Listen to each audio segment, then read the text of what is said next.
G'day, so I thought I'd do a quick breakdown of what I'm riding on the Great Southern Brevet and what I pack for a 7 or 8 day bikepacking trip. If you're getting into bikepacking, this might be useful.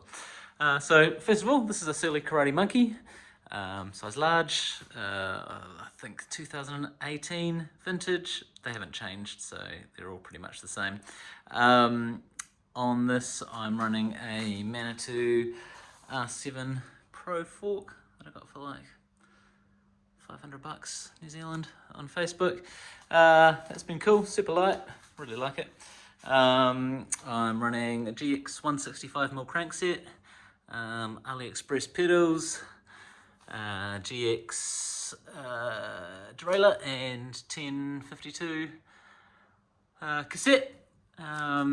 And for brakes, I've got SRAM guide on the front, and actually just a kind of budget SRAM level one, just because I couldn't be bothered changing out the other guide brake of another bike with the internal routing. It was a bit of a pain, so this was just easier for this ride. What else have I got? So tail fin rack in the back, which is awesome. As you can kind of see on the other side, I've got one of their kind of anything cage brackets on there. I had another one on here, but I've actually moved that down here.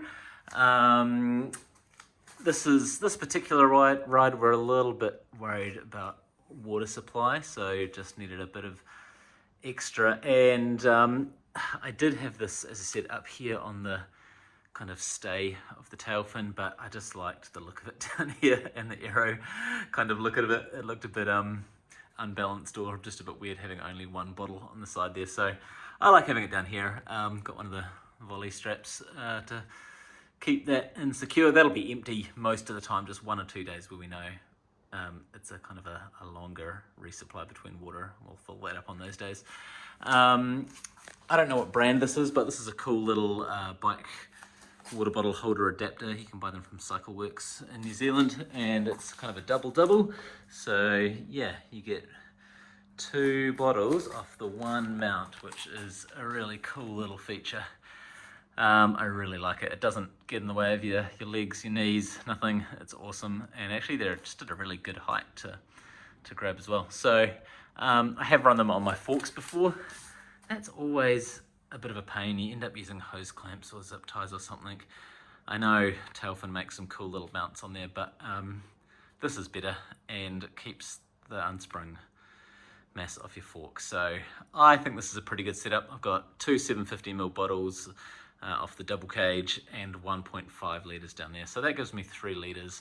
I've also got the additional Tailfin anything cage still on the back there, and a bungee if I decide I need to go to a shop and buy a 1 litre disposable or something like that kind of bottle of water. I can easily add more water if I need to. It is going to be hot, so we're a little bit worried about it. Tyres, Mezcal's 2.35 in the front and 2.25 in the rear. These are the thin wall ones that I use for kind of cross-country racing a bit more. I'm a little bit nervous actually about taking these tyres because it's a rocky kind of terrain, and to be honest, if I had the budget to buy some new tyres, they do the thicker grey wall versions, I probably would have done that, but they're $120 a tyre or something in New Zealand right now. I just didn't have the money to do it this time, so I've left that as it is. Hopefully it'll be okay. I've got a tyre boot if I slash a tyre. Something I really like is the Cane Creek E-Silk seat post. That just gives me a bit of cushion. And the Brooks Cambium seat, this one's pretty old now. It's kind of, I don't know, I keep thinking it's about to fall apart. It's lost a dome. This kind of, these all do this weird thing on the stitching at the front, but it's still going, and actually it's comfortable. I really like it. I would buy a black one if I was doing it again, just to match everything. Revelate bags, feed bags, bar bags, frame bag, they're awesome. Can't complain about those. Up front I've got the Profile T3 Plus, I think, aero bars. Got my Wahoo, and this little mount here is for a GoPro, which I wouldn't usually take, but for some of these longer rides it's fun just to show the kids and the family what you've been up to. I've also got, this is just empty, this is a can't remember what they even call it. Revelate something or other. It'll come to me. That's just empty. That's kind of food, extra storage. If I need to buy a bunch of food and need somewhere to put it, it's just good, and it's out of the way, and it doesn't really weigh anything. So, what else is cool on this bike? In the cockpit, a few kind of interesting things. I've got the Pro kind of flanged kind of grips. I really like them. I tried a bunch of them in a shop, and these seem to fit really well. But what's, I think, most exciting are these spur grips and a bar ends. I just spend so much time on these. If you have come from a road background and you're used to riding on hoods, the kind of front hoods, these give you a very similar position to that at, virtually, they're little carbon fibre, I don't know, they're probably just plastic actually, jobs. They're super light, they weigh nothing, and they give you another hand position. And for me, they're a lot more comfortable than outer bar ends.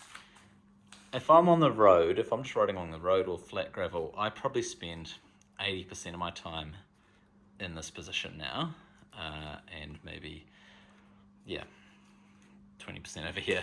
I had a gravel bike. I built up another Karate Monkey. I built it up with drop bars with those Ritchie, I think they're Venture Max super wide flared drop bars. Thinking I might kind of get into that, but ultimately you just can't go past flat bars for control on rough descents. I didn't feel I gained enough advantage from the drop bars. I lost more than I gained, to put it that way. And yeah, I just feel like I have awesome control on the descents and in any sort of rough terrain with the nice wide flat bars. And with these little kind of hood adaptery things, I get a really comfortable position. So I got those off AliExpress. I think they were cheap. They were like $12. They're awesome. I'm taking the aero bars. This time I almost didn't because I spend so much time on these. I'll see how I go on this ride. This ride's 1,100 kilometers. It's going to be 7 or 8 days or something like that. I have had some nerve issues in my hand from just doing a lot of riding. So I kind of am erring on just giving myself that one more position. I don't think I'll need them. I might find this is the last ride I use those on because I just spend so much more time on these. I think there's maybe 150 or 200 kilometers of road in this ride, so maybe they'll get a bit of use. We'll see. I really like them, just it's more weight, it's a bit more clutter in the cockpit. If you can go without them, you would, but yeah, nerve pain in your hand is serious. It's really annoying and it lasts for a long time, so you don't want to muck around with that. So having a few more hand positions, I think, is always good. I've used these for ages. I really like the fit. Got a bit of bar tape around the front there. I have my GoPro just mounted in here, and it's great to be able to just turn that on and off. Have a bit of fun with that. Got the Wahoo here. I'll have the route loaded onto it. Bar bags. Over this side I pretty much have food. I've got sunscreen, bit of gum, chain oil, rock and roll. A couple of, what have we got in here? Bounties and some goo gels. I pretty much will keep this side as food. Over this side here I've got like a little light kind of skull cap hat thing just to keep me warm. My arm warmers and butt butter. And actually there's a coffee cup inside there and the coffee lid just on the side there. So that's a good way of storing a coffee cup. It means we can have a bit of coffee. And actually they work really well at keeping your bar bags free from, sugar and all the foodier stuff. You always end up with crud falling into the bottom of your bags, and that way that kind of just gets collected in the cup, and that's cool. What else we got? Got my little bell ready to go. On the lights front, I've got a glowworm light. This is kind of an older light now. This is a G2, I think, but they're phenomenal. They're so good. And I really like having a big grunty bright light. These have an external battery which is tucked away somewhere in here. It is a little bit chunky. I think they've updated it now so you can the battery can run as a portable battery bank. This is the old one where it's just a block kind of battery, but it's super bright. It's like, I don't know, 2000 lumens or something. You can fully mountain bike at night with those, and I really like. I've got these little UCMs, the profile little UCM mounts that I've got there, and I've also got one over here for the Wahoo. These are cool. You can just screw them on, put them anywhere along your aero bars, and it means you can kind of get everything exactly where you want it. So in this case, I wanted to get my glowworm above my feed bag.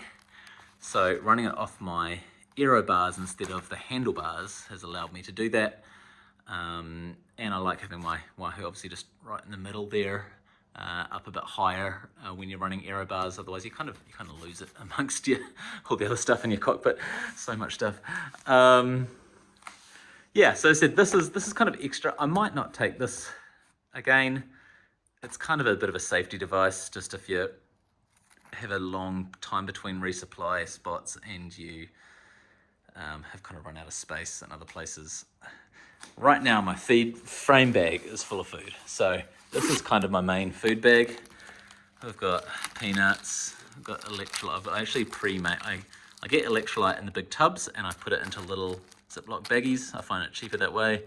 Muesli bars, tuna packets, so much tuna, got 6 packs of tuna in there. And then down here I've got a toolkit, or tube, toolkit, first aid kit.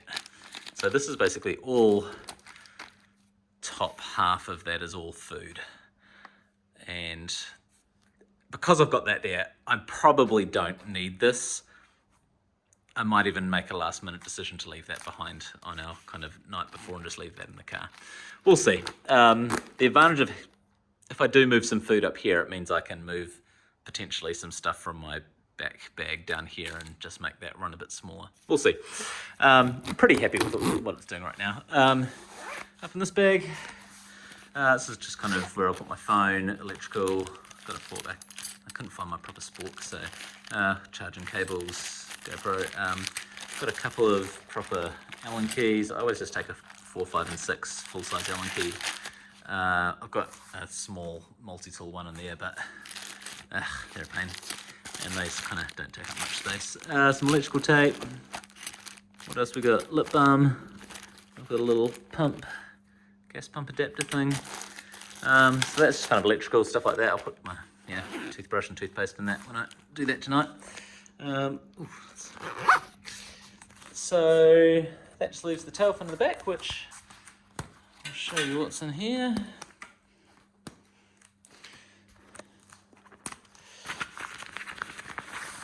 It's kind of hard to do one-handed. Gone pretty, I think, I don't know, lightweight for me.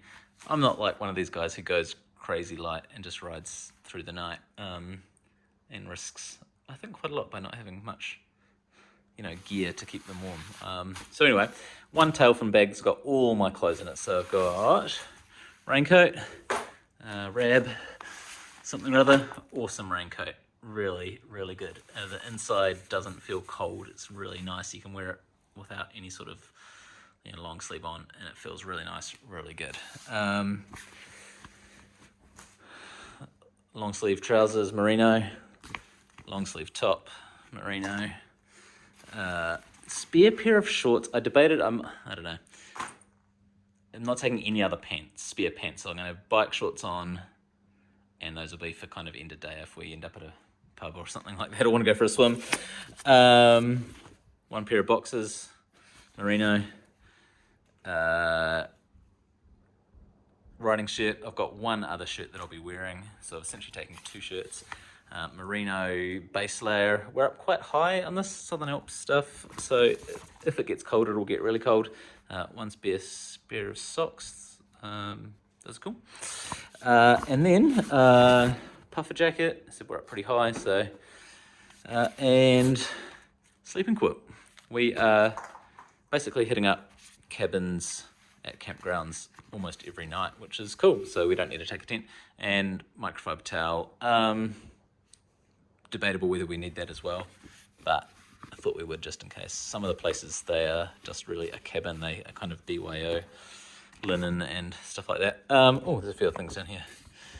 Oh, some winter gloves. As I said, if it gets cold, who knows? It's snowed every other version of this event, so it might snow again. And a buff, just keeps the neck warm. That's about it. So that's everything I take for an 8-day bikepacking adventure. What do you think? What have I left behind? I'll let you know in about 8 days. Yeah, so this is the Great Southern Brevet. I'll be taking my GoPro, as I said, and doing a bit of a ride report on that. So check out the channel for something coming up there too. Hope you found this interesting. Love to hear what you think. Am I taking too much? Too much tuna? Not enough? I think I've got this about right. I'm pretty happy with this. It's not ultralight. It's not taking anything more than I need. Yeah, so looking forward to it. But as you know, who knows what will happen with bikepacking? Anything can change. The weather can completely close in. We might find that it's really not enough warm gear. Who knows? Anyway, we're looking forward to it, and I'll be looking forward to making the video when I get back. Bye.